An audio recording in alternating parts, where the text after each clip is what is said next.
ઘણા બધા મિત્રોના મને મેસેજ આવ્યા હતા, મને પૂછે છે શું ગિફ્ટ સિટીમાં કોઈ પણ વ્યક્તિ જઈ શકે? ગિફ્ટ સિટીમાં જઈને કોઈ પણ વ્યક્તિ, ગુજરાતનો કોઈ પણ રેસિડેન્ટ ત્યાં દારૂ પી શકે? તો મિત્રો, ગિફ્ટ સિટી શું છે? ગિફ્ટ સિટી એટલે Gujarat international finance tech city. તેમાં ઘણી બધી કંપનીઓ આવેલી છે.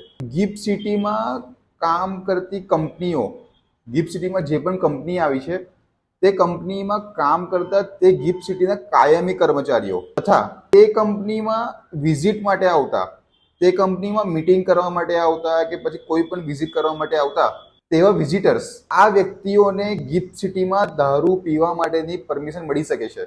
તેઓને કાયમી પરમિટ પણ મળી શકે છે અને કાયમી કર્મચારીઓ, ગિફ્ટ સિટીમાં કામ કરતા કાયમી કર્મચારીઓને કાયમી પરમિટ પણ મળી શકે છે અને ગિફ્ટ સિટીમાં ફક્ત ને ફક્ત વિઝિટ કરવા આવતા વિઝિટર્સને ટેમ્પરરી પરમિટ પણ મળી શકે છે. એટલે હવે એ ગલતફહેમી દૂર કરી દો કે ગિફ્ટ સિટીમાં કોઈ પણ વ્યક્તિ જઈને ત્યાં દારૂ પી શકે છે.